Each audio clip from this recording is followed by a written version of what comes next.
our first torture scene. And it's with the lovely Robin Atkin Downes, which I was just joking and saying that it's not a Naughty Dog game if Robin isn't getting the shit kicked out of him. He's been in every game since Uncharted 1. We just put him through the ringer on this one. Poor guy. It was important to show just how far Joel has come from the father you see in the opening sequence to here is a man that is willing to torture someone to just get what is essentially money in this world. Right, but it's interesting because he's like that brutal enforcer. It's kind of like that scene in LA Confidential where he's Russell Crowe. She's running the show. She's the dominating one, and I'm just brought in to be the muscle. She's the brains of the operation. Yeah, clearly. Stop! Ugh. Quit your squirming. That's all Robin's expressions too. It's so great. They did such a great job with the facial. Yeah, it's important to note also all the facial is hand animated. We don't use any facial mocap.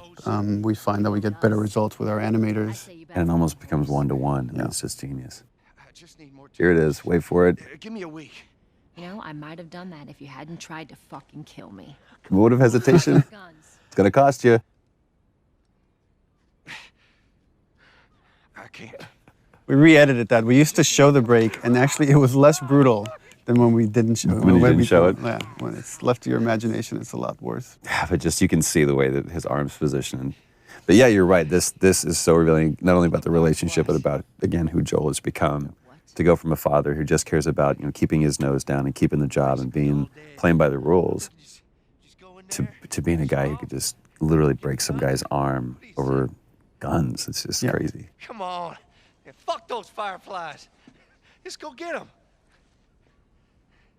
She loved doing that scene too, and he loved that. She tried not to smile every time. And I love it's just business as usual. It's back to it. It's like, all right, so now what? And we're about to meet the very talented Merle Dandridge. Ah, Merle. Now, here's something interesting about this. Again, going back to the audition, that process.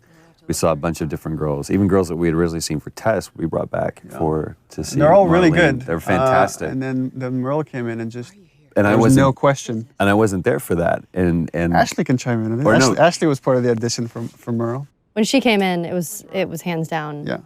It's like, that's Marlene, come on. It's funny that all three of us knew like right away that, yeah, she needs to play Marlene. But you said we ended up setting up a special thing just for her. Yeah. Because you're like, you've got to see her. I want you to see her. Yeah, we had callbacks and she was busy, she couldn't make it. We had a special day of callbacks just to bring her in because we felt really confident that she could do it. Because I felt like she was the only one who didn't play it all either super tough or street, yeah. Yeah, she kind of had she really straddled that line. It was so great. But we did that first scene in the audition, literally first take, first scene, and she exits. It's at the very end of the game, and she turns around, she exits, and I turned around, look at Neil, I was like, I just mouthed, "Are you kidding me?" It's like, and I told you so. Yeah, she did such a great job. This is another kind of thing that I think is interesting that's happening in video games where we see two really strong women characters, female characters that aren't being over-sexualized. They're just strong women.